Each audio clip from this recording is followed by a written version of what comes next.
Hey guys, in today's video I will be covering a topic which you all might not agree with. Forsaken needs to be survivor-sided. Yes, you heard me right. Forsaken needs to be survivor-sided. Now let me give some context to that statement before you all go and flame me in the comments. The reason I'm making this video is a lot of people have been pushing for Forsaken to buff killers a lot. The reason for this being Forsaken is extremely survivor-sided. If the survivors work together as a team, the killer basically can't do anything. Even if the survivors don't work as a team, they can usually loop you for at least a minute. If they do that, or even longer, which is what usually happens, you just lose. As the killer, you only have 4 minutes to kill all the survivors, while 30 seconds get added to the clock every kill. Let's say that a survivor loops you for 1 minute and then you kill them. 30 seconds will get added to the clock, which means there is now 3 minutes and 30 seconds. If every survivor loops for a minute, at the very least, you will lose. Remember that's just if the team doesn't work together. If they do, then get ready for Elliott pizzas, Bilderman turrets, Taft traps, etc. Anyways, you might be confused now at what I said in the beginning of this video. Well, the reason I think killers shouldn't get a buff in all servers is because players in public servers don't work with their team. Like, at all, and they usually can't loop for that long.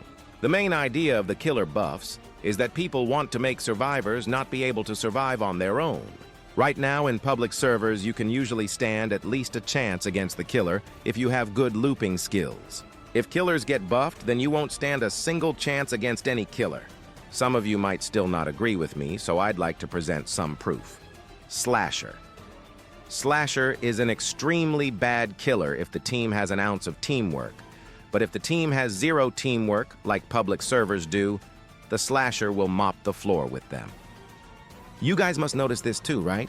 Whenever a Slasher is half decent at using Raging Pace, they always easily kill you and server wipe. I'm not going to go too in-depth about Slasher in this segment, because I'm going to make an entire video talking about Slasher's issues. So make sure to subscribe if you want to know when that gets uploaded.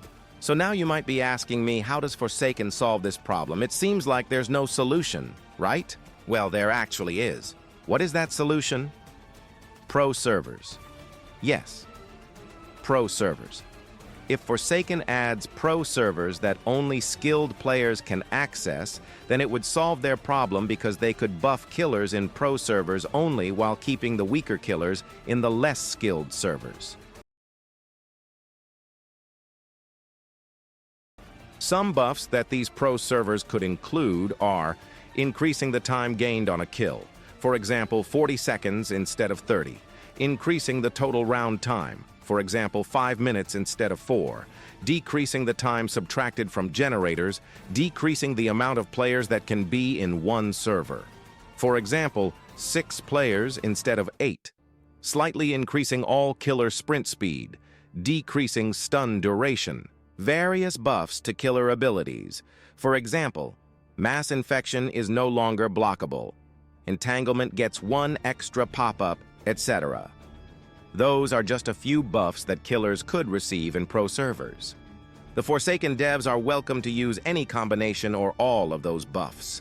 There are many more buffs that I could cover, but I don't want this video to be too long. Pro servers could also include an increased XP gain or money gain rate to incentivize players to play in the pro servers. To summarize, Forsaken is unbalanced right now because it's survivor-sided. Forsaken could resolve this if they simply add pro servers and only allow players with more than a certain playtime or amount of wins to join. I hope you guys have enjoyed this video. I haven't posted in like a year, but I've been playing Forsaken a lot, and I'd like to make videos on it, so I hope you guys enjoy these videos. I will be replying to every comment. So if you have any questions or if you don't agree with anything I said in this video, feel free to leave a comment. Like and subscribe too. Anyways, bye.